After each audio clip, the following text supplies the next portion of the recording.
Segundo libro de Samuel, capítulo 24, verso número 21. Segundo libro de Samuel, capítulo 24, verso número 21. Vamos a continuar con nuestra serie que estamos llevando estos días jueves, sin movernos de Jesús. Este es el tema número 16. Tema número 16. Seguimos con nuestro tema de la semana pasada, Moriah, lugar para el templo, parte número 2. Ahora vamos a ver la segunda parte de este capítulo. Vamos a analizar la segunda parte de este capítulo, donde Dios le muestra a David el lugar donde el templo iba a ser construido. Pero vamos a ver aquí, hermanos, que Dios hace esto con un propósito para David. Vamos a ver, segundo libro de Samuel 24, 21. Y Arauna dijo: ¿por qué viene mi señor el rey a su siervo? Y David respondió: para comprar de ti la era, a fin de edificar un altar a Jehová, para que cese la mortandad del pueblo. Y Arauna dijo a David: tome y ofrezca a mi señor el rey lo que bien le pareciere. He aquí bueyes para el holocausto, y los trillos y los yugos de los bueyes para leña. Todo esto, oh rey, Arauna lo da al rey. Luego dijo Arauna al rey: Jehová tu Dios te sea propicio. Y el rey dijo a Arauna: no, sino por precio te lo compraré, porque no ofreceré a Jehová mi Dios holocaustos que no me cuesten nada. Entonces David compró la era y los bueyes por 50 siclos de plata. Y edificó allí David un altar a Jehová, y sacrificó holocaustos y ofrendas de paz. Y Jehová oyó las súplicas de la tierra y cesó la plaga en Israel. Continuamos analizando este pasaje, donde la semana pasada analizamos que David hizo un censo, pero sin pagar el impuesto que era de medio siglo. Ahora, David tenía que enfrentar la disciplina de Dios con respecto al móvil por el cual hizo este censo, y era su ego, su soberbia. Y entonces, hermanos, Dios va a disciplinarlo en aquello que él consideraba el porqué de su victoria, y era el gran ejército que él supuestamente tenía. Entonces, lo leemos, vamos a ver un poco el contexto, versículo 12 de ese mismo capítulo. Ve y di a David: así ha dicho Jehová, 3 cosas te ofrezco, tú escogerás una de ellas para que yo la haga. Vino pues Gad a David y se lo hizo saber y le dijo: ¿quieres que te vengan 7 años de hambre en tu tierra? ¿O que huyas 3 meses delante de tus enemigos? ¿O que ellos te persigan? ¿O que 3 días haya peste en tu tierra? Piensa ahora y mira qué responderé al que me ha enviado. Entonces David dijo a Gad: en grande angustia estoy, caigamos ahora en mano de Jehová, porque sus misericordias son muchas, mas no caiga yo en manos de hombres. Y Jehová envió la peste sobre Israel desde la mañana hasta el tiempo señalado, y murieron del pueblo desde Dan hasta Beerseba 70,000 hombres. Y cuando el ángel extendió su mano sobre Jerusalén para destruirla, Jehová se arrepintió de aquel mal y dijo al ángel que destruía al pueblo: basta ahora, detén tu mano. Y el ángel de Jehová estaba junto a la era de Arauna Jebuseo. Dios va en contra de lo que David considera su fuerza, era el pueblo que censó, su ejército que él había contado sin haber pagado el ciclo, y vienen las consecuencias, y las volveré a nombrar. Número 1, hambre, lo cual provocaría que Israel dependiese de otros pueblos y ser sometido por otros pueblos.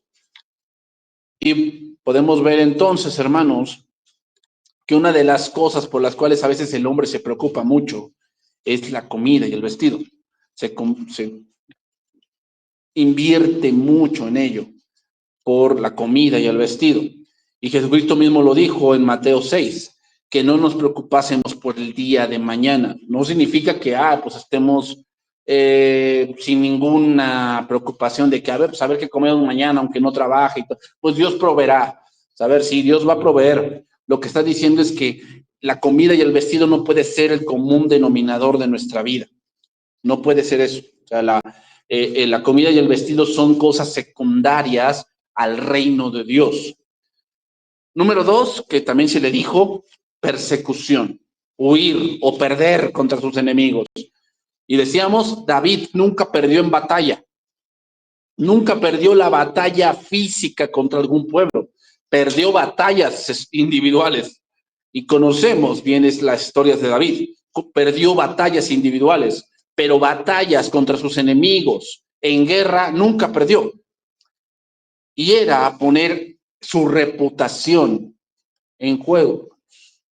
¿Y cuántos no por su reputación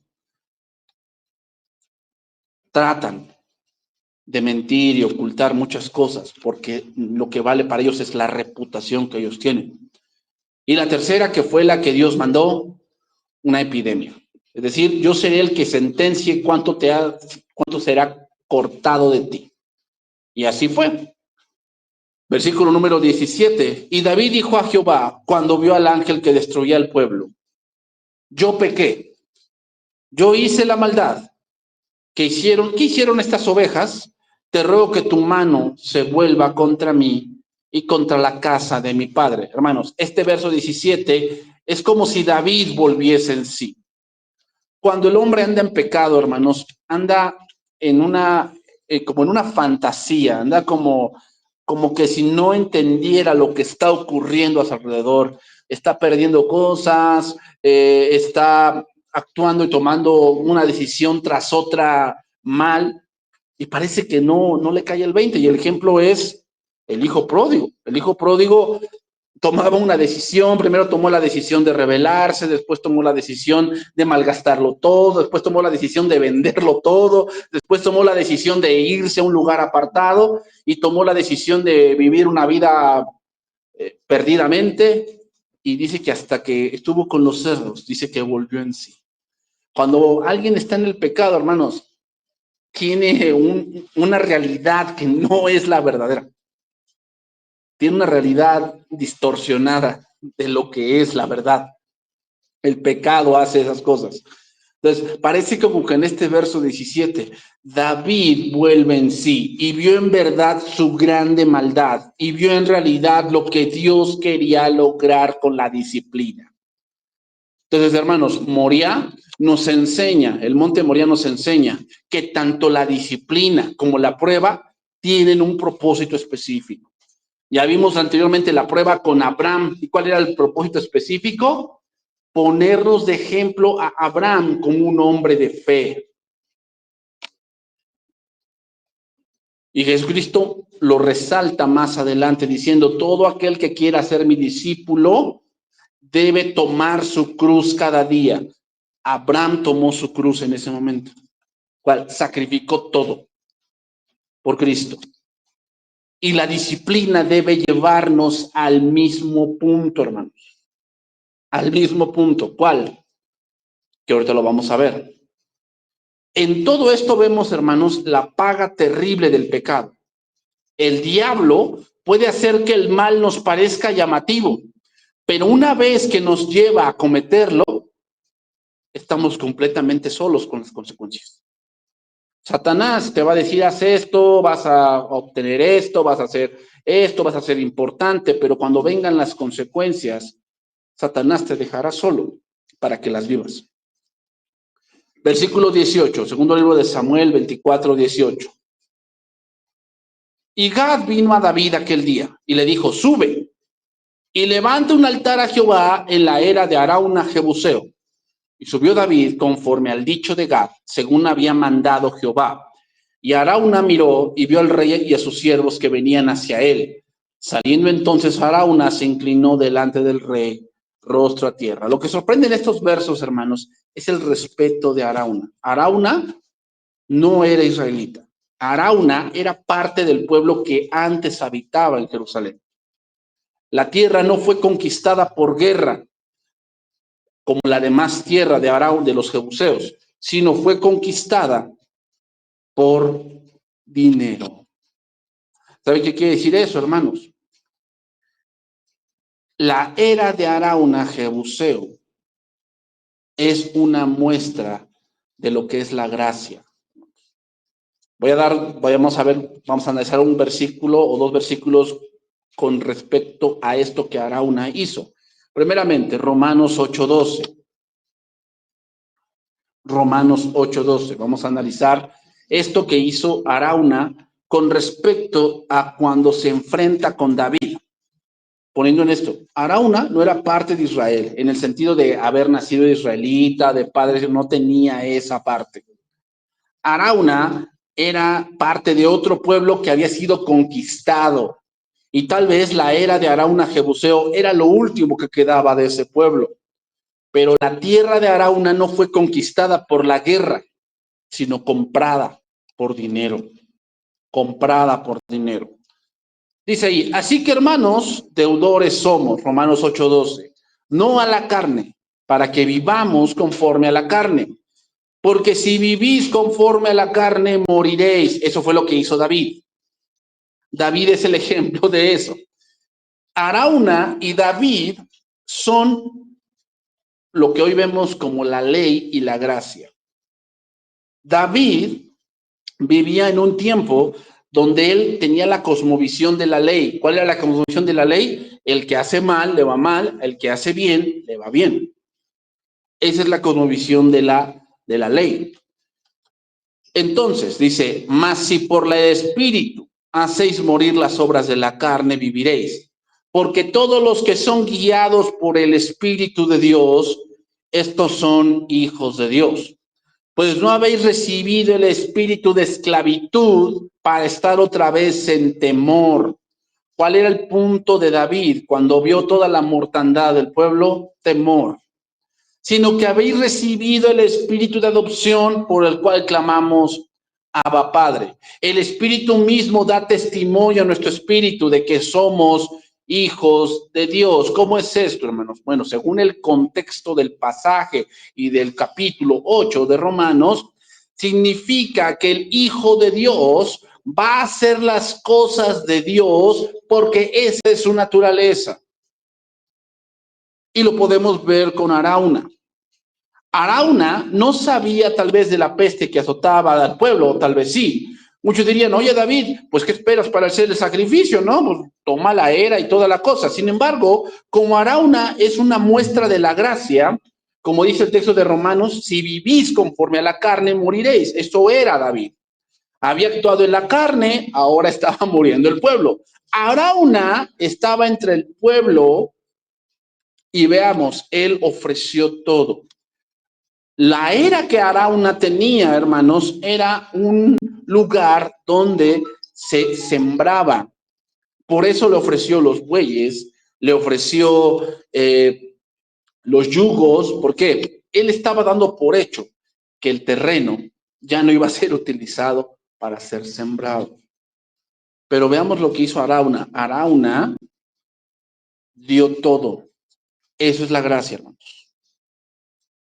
Eso es la gracia. Cuando Arauna se enfrenta a David, tipo de Cristo, ¿qué hace? Ofrece todo. Ofrece todo. ¿A quién nos recuerda? Bueno, nos recuerda a María. Juan capítulo 12, verso 1. Juan capítulo 12, verso 1.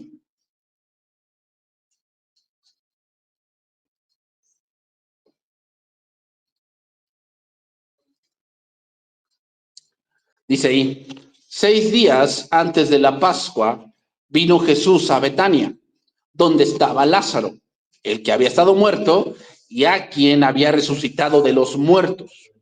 Y le hicieron allí una cena. Marta servía y Lázaro era uno de los que estaban sentados a la mesa con él. Entonces María tomó una libra de perfume de nardo puro de mucho precio y ungió los pies de Jesús y los enjugó con sus cabellos, y la casa se llenó del olor del perfume. Y dijo uno de sus discípulos, Judas Iscariote, hijo de Simón, el que le había de entregar, ¿por qué no fue este perfume vendido por 300 denarios y dado a los pobres? Pero dijo esto no porque se cuidara de los pobres, sino porque era ladrón y tenía la bolsa y sustraía de lo que echaba en ella. Entonces Jesús dijo, déjala, para el día de mi sepultura ha guardado a esto, porque a los pobres siempre los tendréis vos con vosotros, mas a mí no siempre me tendréis. ¿Qué quiso decir Jesús con ese pasaje? ¿Que no se le diese a los pobres? No, no está diciendo eso. Es una virtud cristiana dar a los pobres. Es una virtud cristiana, pero eso no es el evangelio. Entiéndanlo. Una cosa es la virtud cristiana de dar, de apoyar, de ayudar, y otra cosa muy diferente es el evangelio de Cristo. Cuando Cristo se alzó en la sinagoga, él dijo: el Espíritu del Señor está sobre mí, porque he venido a dar buenas nuevas a los pobres. Y no se refería a los pobres de dinero, se refería a los pobres de espíritu, porque de ellos es el reino de los cielos. Pero más concretamente en este pasaje, lo que quiere dar a entender, hermanos, es que entre los pobres, entre la virtud y lo que es Cristo, Cristo siempre tiene la prioridad. Siempre tiene la prioridad. Pero veamos cómo es el ser humano en su falsa moralidad. En su falsa moralidad dicen: no, ¿de qué les sirve dar en la iglesia? Denlo a los pobres, ellos necesitan más. No, entre Cristo y los que consideramos pobre o una parte moral, una virtud moral, siempre Cristo tiene la prioridad. Arauna se enfrentó a lo mismo. Tal vez era lo único que tenía de herencia. Y no le importó, cuando se enfrentó a David, tipo de Cristo, entregarlo todo. Como María, cuando se enfrentó a Cristo, dio todo lo que tenía. Dice, era un perfume, se dice que ese perfume era para su día de bodas, a un evento muy importante. Y lo dio todo sin importarle. No, lo dio todo. Hermanos, eso es la gracia. En la ley era dar un diezmo. Y el diezmo tenía una maldición. Recuerden cómo es la ley. La ley es: obedeces, hay bendición. Si no obedeces, no hay bendición. Esa es la ley. Por eso en Malaquías se dice: malditos sois todos, porque ustedes me habéis robado. ¿Por qué? Porque el diezmo traía en sí una maldición. Era algo obligatorio que se diese. Y en la gracia no es necesario el temor. ¿Por qué no? Porque la naturaleza del creyente es dar. ¿Y dar qué? Más allá del diezmo. O sea, el que está en la gracia, como Arauna y como María, va a dar todo.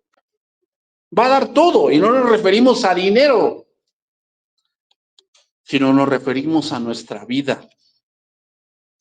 Lo que Arauna dio era su vida. O sea, era tal vez todo lo que tenía.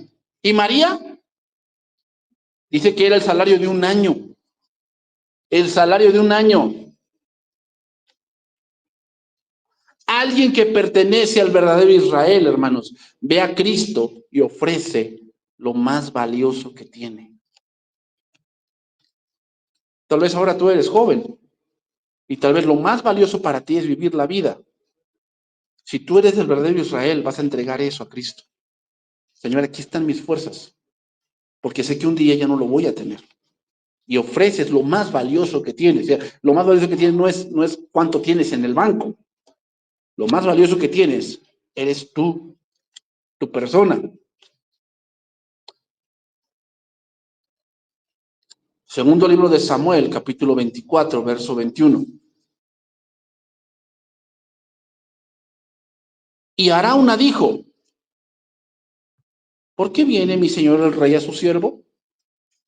Y David respondió: para comprar de ti la era, a fin de edificar un altar a Jehová, para que cese la mortandad del pueblo. Y Arauna dijo a David: tome y ofrezca a mi señor el rey lo que bien le pareciere. Aquí los bueyes para el holocausto, ¿de dónde sacó esos bueyes? Pues eran su herramienta de trabajo, porque la era un lugar donde él araba. Esos bueyes eran su herramienta de trabajo. Y los trillos y los yugos, pues lo mismo. Eran para arar su campo y poder sembrar y poder tener. Todo esto, dice: oh rey, Arauna lo da al rey. Luego dijo Aarón al rey, Jehová tu Dios te sea propicio. Eso es la gracia, hermanos. Vean cómo el lugar del templo junta ambas cosas. La ley y la gracia no se contraponen, hermanos, sino se complementan. Se complementan. Y todo el punto de la ley y la gracia va a un solo punto, el templo. Y ese es el punto del templo. No me refiero al punto físico, sino a la obra de Cristo. Porque él dijo, destruir este templo y en 3 días lo reedificaré. O sea, no nos referimos a un templo físico, nos referimos al templo del cuerpo de Cristo. La ley y la gracia se conjuntan en una sola cosa, y eso es Cristo. Moriah, el monte Moriah nos enseña que Dios debe ser el todo, hermanos. Cuando Abraham subió al monte Moriah, iba a ofrecerlo todo.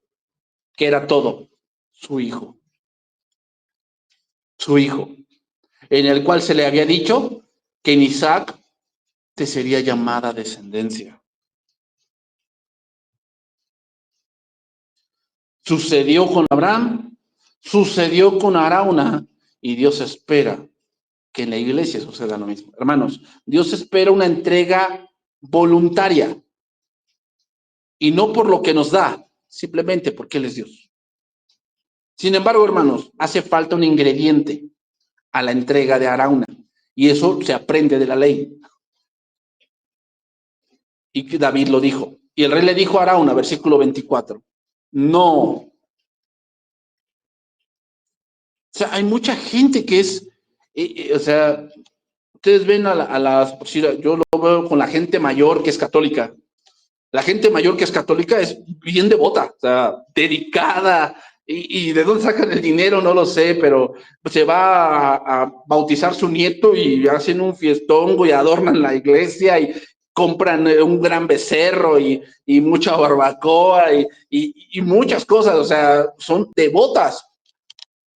Y uno diría, no, pues como si así fuesen los cristianos, ¿no?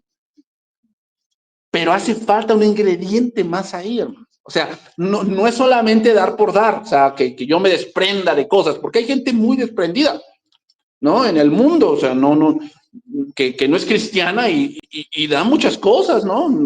Yo recuerdo a una persona en el mercado, a ella le tocaba esta parte del niño, del niño del 2 de febrero, ¿no? Que llevaban el niño, ven que inicia esto desde diciembre, cuando apuestan al bebé y que lo arrullan, y después una familia se tiene que encargar de tenerlo hasta el día 2 de febrero como que para volverlo a presentar, y entonces ya el niño puede hacer milagros y ese tipo de cosas. Bueno, la familia que le toca cuidarlo tiene que soltar dinero para alimentar a mucha gente. Y esa gente no es cristiana, se sentía privilegiada de que el bebé le iba a tocar a ella. El muñeco ese le iba a tocar a ella. Y se gastaron cerca de 200,000 pesos por cumplir. Y ellos los daban con gusto.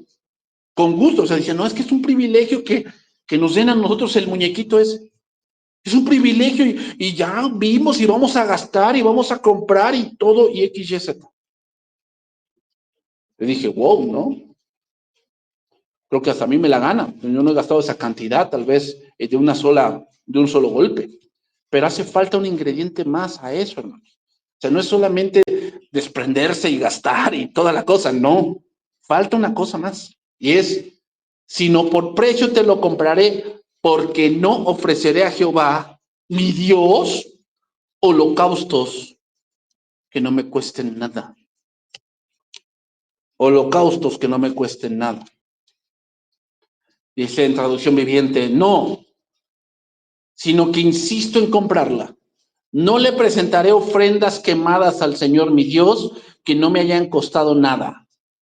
Lo esencial, hermanos, del sacrificio a Dios es el negarse a uno mismo, el dar de uno mismo. Habitualmente le damos a Dios aquello de lo que no podemos, de lo que nos podemos privar fácilmente.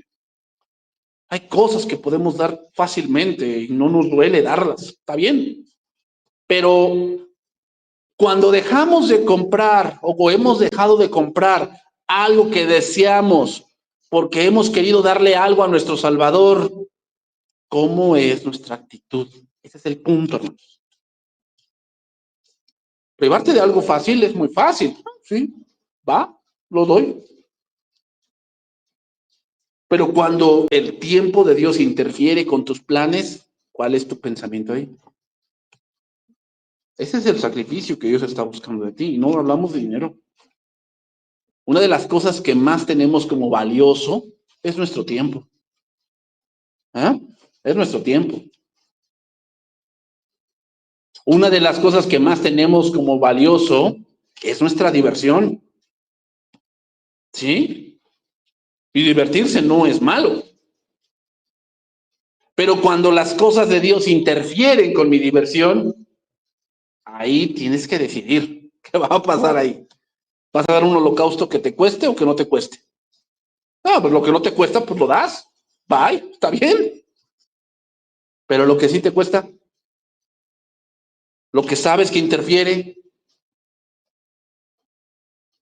que tal vez vas a comprar algo para el servicio de Dios, pero que eso va a hacer que te prives de algo que te quieras comprar un mes más, porque te desacompleta lo que quieres comprar.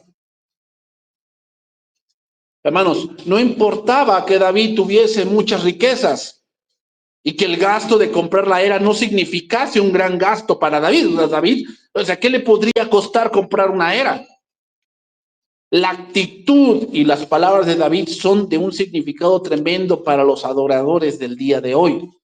Lo que se ofrece a Dios siempre debe ser aquello que tiene un costo personal. Y eso solamente se aprende en la ley. La gracia es que damos lo que somos desprendidos, damos. Sí, para mi Dios todo lo que no me cueste. Cuando ya Dios empieza a entrar en áreas de mi vida donde yo tengo que sacrificar cosas, ahí es donde ya entramos en problemas. De ninguna manera, hermanos, se debe ofrecer a Dios lo que no nos cuesta dar. ¿Qué pasa cuando tomamos la actitud incorrecta cuando Dios nos está pidiendo algo? Lo que va a pasar es lo siguiente, Malaquías 1:6.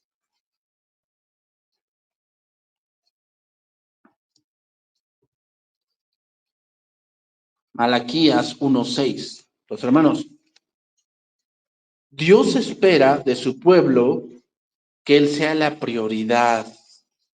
Eso es lo que Dios espera de cada uno de nosotros. Y muchos han confundido esto, hermanos, con pues lo que me pidan. No, o sea, tampoco no somos ciegos, no somos ovejitas ciegas, no, hermanos. La fe tiene conocimiento y la fe debe ser madura, debe ser una fe que esté fundada en verdades del Evangelio. Pero sin duda, hermanos, hoy estamos entrando en un cristianismo comodino, ¿verdad? ¿Cómo es comodino? Si te doy Dios lo que yo quiera darte, no lo que tú me pidas, lo que yo quiera y pueda. Y si hoy no puedo, pues no puedo. Y si hoy no quiero, pues no quiero. ¿Te imaginas?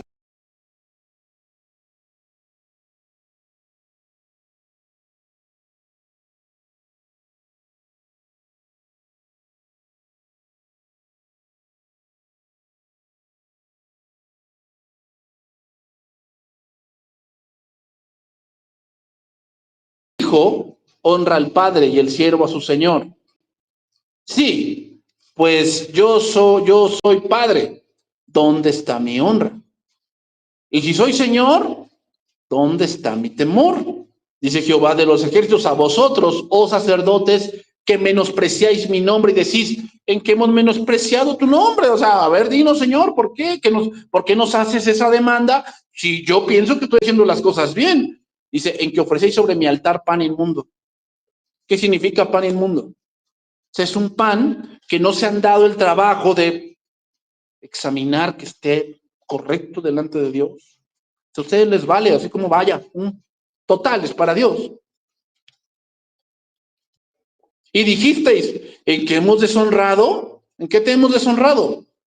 Dice, en que pensáis que la mesa de Jehová es despreciable. Cuando pensamos que Dios es despreciable y que Dios no me ha dado nada, vamos a dar lo que yo quiera. Lo que yo quiera. Y Dios que se aguante.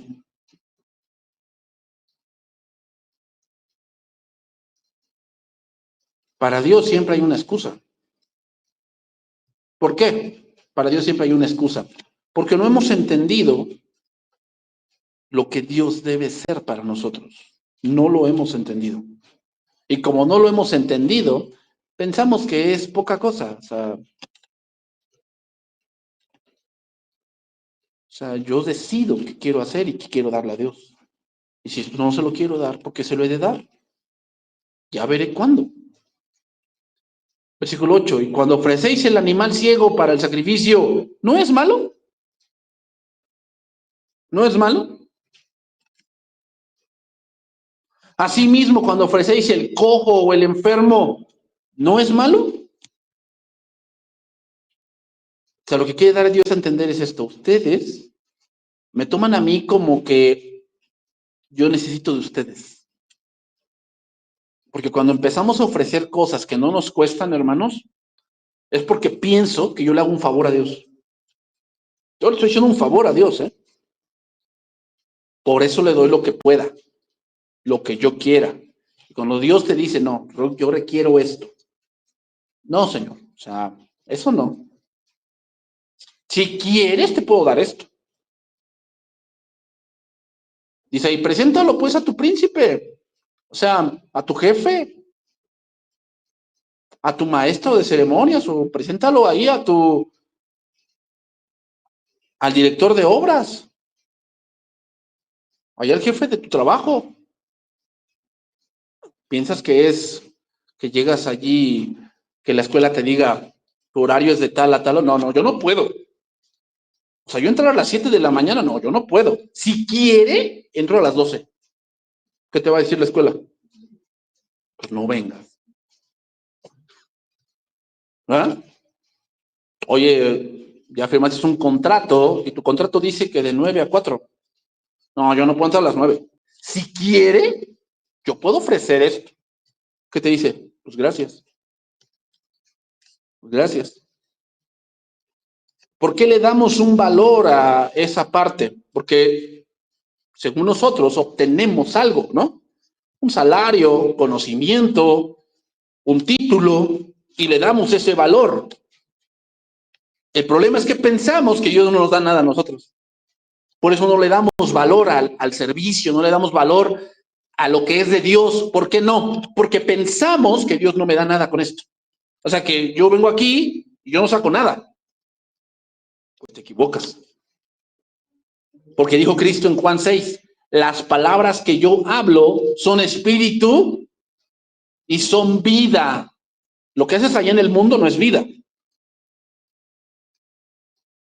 Es simplemente un tiempo que tú inviertes de tu vida, pero jamás volverá. Lo que tú inviertes aquí en el Evangelio es para la vida eterna. Es más valioso. Pero ¿por qué no lo vemos así? Porque no hemos entendido lo que Dios en verdad quiere darnos. Y el ejemplo de ello es Juan 6, también. El pueblo buscaba el pan físico y Jesús les dice que no, que el pan físico siempre se les iba a dar, pero el pan de vida tenían en ese momento la oportunidad de comer. En ese momento. Quiere decir que no siempre está disponible. No siempre está disponible. Preséntalo pues a tu príncipe, dice, ¿y acaso se agradará de ti? ¿O le serás acepto? Ahora pues, orad por el favor de Dios, para que tenga piedad de nosotros. Pero, ¿cómo podéis agradarle si hacéis estas cosas? Dice Jehová de los ejércitos. ¿Quién también hay de vosotros que cierre las puertas o alumbre mi altar de balde? Yo no tengo complacencia en vosotros, dice Jehová de los ejércitos, ni de vuestra mano aceptaré ofrenda. porque desde donde sale el sol hasta donde se pone, es grande mi nombre entre las naciones. Es decir, lo que le está diciendo es que no solamente ustedes son los que me honran. El propósito de Israel, hermanos, como pueblo, como nación, era que fuera la nación donde fuese el ejemplo de cómo Dios habitaba en un pueblo, lo cual no se logró. ¿Por qué? Porque Israel se fue tras los dioses de los pueblos paganos. Eran iguales a ellos. Eso es lo que ocurre cuando no le damos el valor a Dios que merece. ¿Cuál? Empezamos a pensar como los pueblos paganos. ¿Cómo ven a Dios?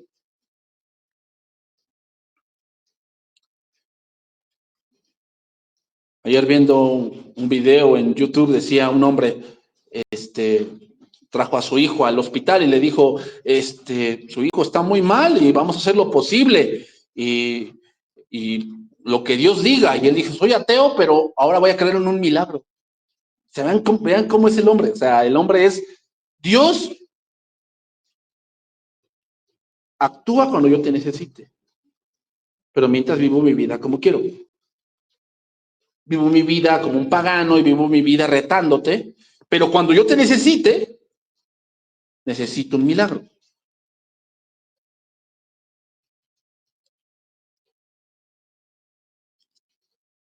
Entonces, no solamente Israel el que ofrecía sacrificios, había otras naciones que también ofrecían sacrificios a Jehová. Pero Israel tenía el privilegio de conocer más a fondo cómo Dios lo quería. Versículo 12, y vosotros lo habéis profanado cuando decís, inmunda es la mesa del Señor. Y cuando decís que su alimento es despreciable. ¿Eh? O sea, Dios no me está dando nada. Dios no me está dando nada. O sea, por eso yo actúo así, porque yo siento que Dios no me está dando nada. O sea, la mesa de Dios es despreciable, su alimento es despreciable. Aquí gano más. Aquí mi tiempo tiene valor. Habéis además dicho, oh, qué fastidio es esto. Y me despreciáis. ¿Ven lo que sucede cuando los sacrificios no tienen valor? Eso es lo que ocurre. Hay gente que es muy desprendida, pero un día se va a cansar. Un día se va a cansar de estar dando y dando y dando y ayudando y dando y dando y para allá y para acá. Un día se va a cansar porque va a decir, bueno, yo ayudo, ¿y quién me ayuda a mí? ¿No? Un día va a decir, no, no, es que todos me quieren ver la cara de tonto.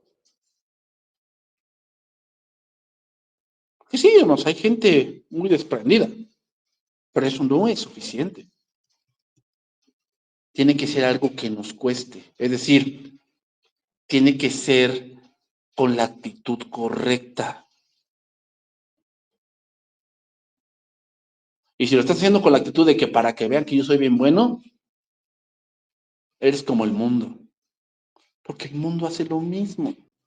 No ellos mismos, vamos a salvar ballenas, y se andan filmando cómo desatan las redes y cómo mandan a los cangrejos al mar y cómo adoptaron a un niño de África y lo tienen criándolo. ¿Y por qué lo filman?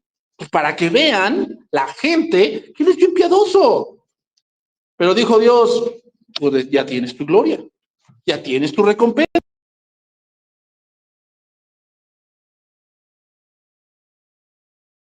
Como Judas.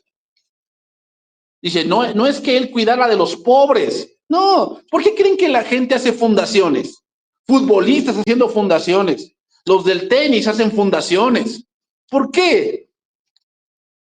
Porque todo lo que entra en esa fundación, la mayoría es exenta de impuestos. Tú piensas que lo hacen porque, ay, soy bien bueno, quiero ayudar a toda la humanidad a erradicar el hambre. Tú piensas que lo hacen por eso, porque son ladrones. El problema es cuando traemos eso acá y pensamos que los pobres tienen más prioridad que Cristo. No, Cristo es la prioridad. Y una virtud cristiana no puede ser más alta que el evangelio.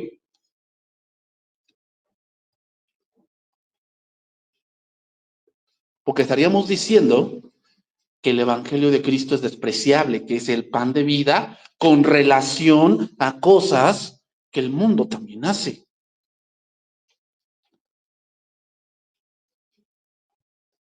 Habéis dicho, oh, qué fastidio es esto, y me despreciáis, dice Jehová de los ejércitos, y trajisteis lo hurtado, o cojo, o enfermo, y presentasteis ofrenda. ¿Aceptaré yo eso de vuestra mano? Dice Jehová.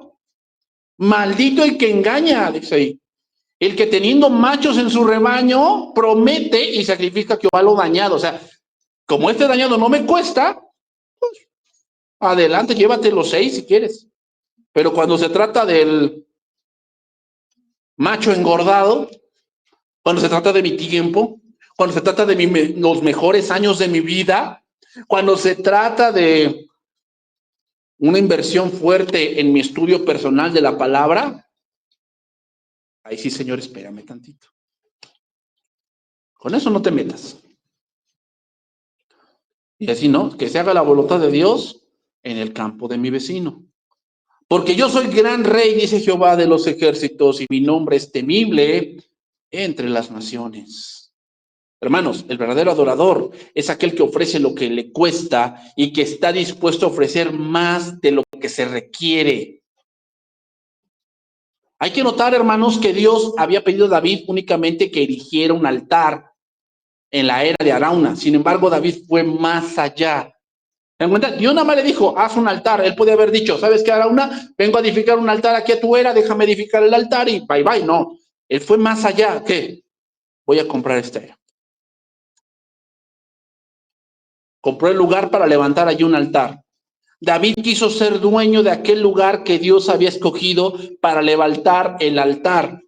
David allí ofreció sacrificios a Dios y cesó la epidemia de Israel.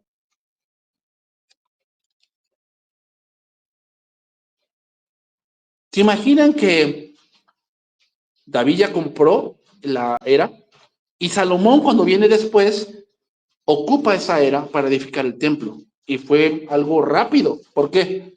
Pues porque le pertenecía a él. ¿Qué hubiese pasado si David no hubiese comprado la era? Salomón hubiese tenido que expropiar o otra vez llegar a un acuerdo con Arauna por la era. La ley y la gracia, hermanos, no son contrarias, más bien se complementan. Por un lado tenemos a David, que estaba en ese entendimiento de que hace mal le va mal y al que hace bien le va bien. Sin embargo, Arauna nos muestra el corazón del verdadero Israel, cual es, le doy a Dios todo, sin importar nada. La ley era, tienes que dar esto, porque si no, maldito eres. Esa es la ley. Si no das esto, maldito eres. En la gracia es, no, Señor, toma todo. Aquí está todo. David nos lleva más allá, hermanos. Si entregamos todo a nuestro Dios, pero no solo tiene que ver con las posesiones, sino conmigo mismo. El principal mandamiento es, amarás al Señor tu Dios con todo tu corazón y con toda tu alma y con toda tu mente y con todas tus fuerzas. Ten en cuenta que no tiene que ver con algo monetario, tiene que ver contigo y conmigo. Romanos 12:1 dice así, es un pasaje muy conocido. Así que, hermanos, os ruego por las misericordias de Dios que presentéis vuestros cuerpos en sacrificio vivo, santo, agradable a Dios, que es vuestro culto racional. Vamos a ver otro pasaje que quiero que analicemos también. Lucas 7:36. Lucas 7:36. Aquí vemos otra parte, hermanos. En la gracia. En la ley no es si te nace. ¿Eh? En la ley no es si te nace. En la ley es así y así tiene que hacerse. Punto. No es si te nace, no es si quieres, no. Así es, así debe de ser. Pero en la gracia no es así. Por eso dice, pero no hemos recibido el espíritu de temor, sino el espíritu por el cual clamamos, Abba Padre. Es decir, ahora en la gracia, el espíritu nos va a mover a algo que glorifique a Dios. En la ley, No estaban pensando si glorificaba a Dios eso, no, estaban pensando en que si no lo hago, va a venir una consecuencia. En la gracia no estamos pensando en eso. En la gracia estamos pensando que Dios se agrade. Uno de los fariseos rogó a Jesús que comiese con él, 7:36 de Lucas. Y habiendo entrado en casa del fariseo, se sentó a la mesa. Entonces una mujer de la ciudad que era pecadora, al saber que Jesús estaba en la mesa de en casa del fariseo, trajo un frasco de alabastro con perfume. Otra vez, perfume. Saben que el perfume en la Biblia también tiene que ver con tu vida, tiene que ver con tus anhelos, tiene que ver con mis planes que estén a los pies de Jesús. Y estando detrás de él a sus pies, llorando, comenzó a regar con lágrimas sus pies y los enjugaba con sus cabellos y besaba sus pies y los ungía con el perfume. Y cuando vio esto el fariseo que le había convidado, dijo para sí, si fuese profeta, conocería quién y qué clase de mujer es la que le toca, que es pecadora, ¿no? Estos que van a la iglesia no se dan cuenta que lo mejor antes de ir a la iglesia hay que ayudar a la gente. O sea, ¿para qué tanto se meten allá si no ayudan a nadie? Como el fariseo, ¿verdad? Él pensaba que lo externo era lo ideal. Hay que aparentar que somos buenas personas, que somos buenas gentes, que tenemos grandes planes para la gente. Pero Jesús no ve eso. Antes de mirar lo que haces, ve por qué lo haces. Entonces respondió Jesús y le dijo, Simón, una cosa tengo que decirte. Él dijo, di maestro. ¿En verdad eras un maestro? Hermanos, decir maestro o rabí significa yo me voy a someter a lo que tú hayas enseñado. ¿De verdad ese fariseo era discípulo de Jesús? Un acreedor tenía dos deudores. Uno debía 500 y el otro 50. Y no teniendo ellos con qué pagar, perdonó a ambos. Di pues, ¿cuál de ellos amará más? Respondió Simón y dijo, pienso que aquel a quien perdonó más. Y él le dijo, rectamente has juzgado. Y vuelto a la mujer, dijo a Simón, ¿ves esta mujer? Entré en tu casa y no me diste agua para mis pies. O sea, no me honraste. Si yo soy Señor, ¿qué? Pues ¿dónde está mi honra, no? ¿Dónde está mi honra?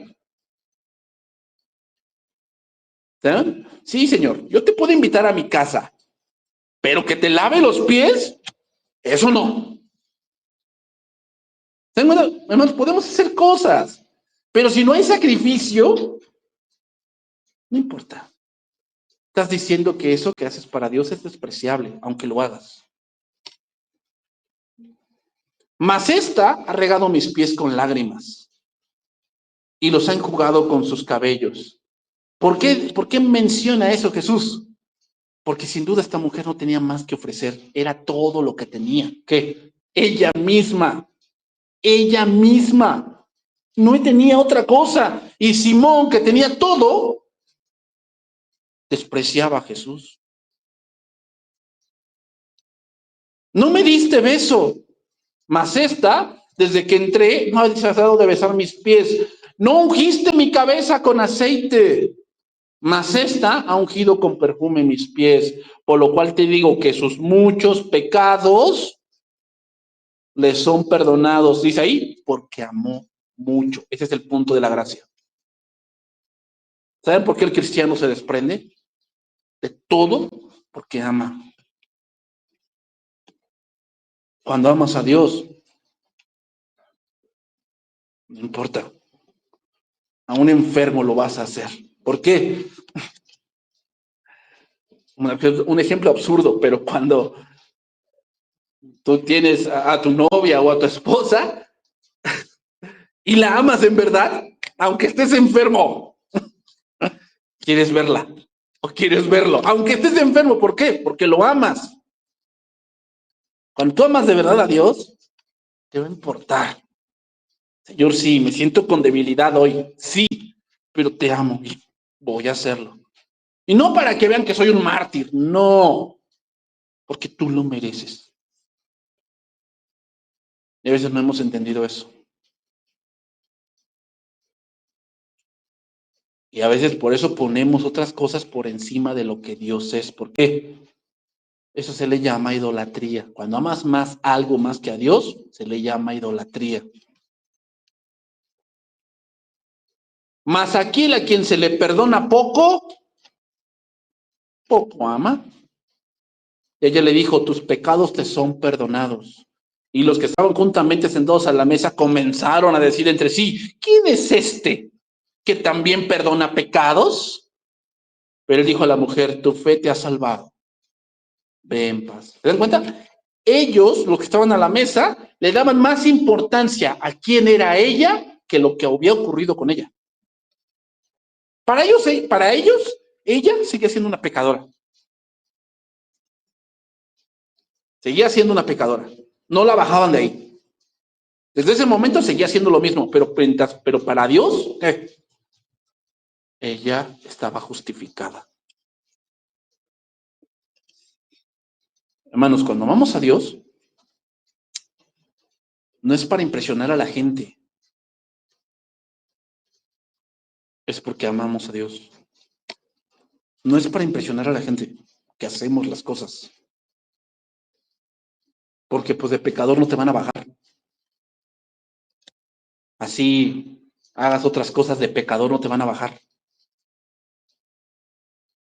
Pero delante de Dios, el que está en Cristo, nueva criatura es. Entonces termino, hermanos. Moria nos enseña que cuando vamos a la presencia de Dios es para ofrecer no lo material, sino nuestro corazón, nuestra mente, nuestras fuerzas, lo que somos, hermanos. Si para lo del mundo nos esforzamos, ¿cuánto más para nuestro Dios, que nos ha salvado del infierno eterno? No digamos que la mesa del Señor es despreciable, hermanos. Porque eso es lo que dijeron los sacerdotes cuando ya había templo. Ya había templo y despreciaban la mesa del Señor. Que no despreciemos lo que Dios nos ha enseñado, lo que Dios nos ha dado, sea el servicio que sea el conocimiento que tengamos, no despreciemos lo que Dios nos ha dado. ¿Por qué? Porque el Señor también va a tomar cuentas. Recuerden en su libro, todo se está computando, todo. Recuerden que la palabra computar significa estar llevando un escorto, porque en sí una computadora es una calculadora más sofisticada, pero computar significa contar. Todo lo que estemos haciendo se está computando en los cielos, todo, todo. Y en aquel día, ¿qué? Se declarará lo que hacemos, pero no porque no lo que hacemos, sino por qué lo hacemos. David nos deja ver esto, hermanos. Sí, sí. Dice esto. Dios me mandó a esto, pero yo voy más allá. ¿Por qué? Porque cuando eres nacido de nuevo, así va a ser.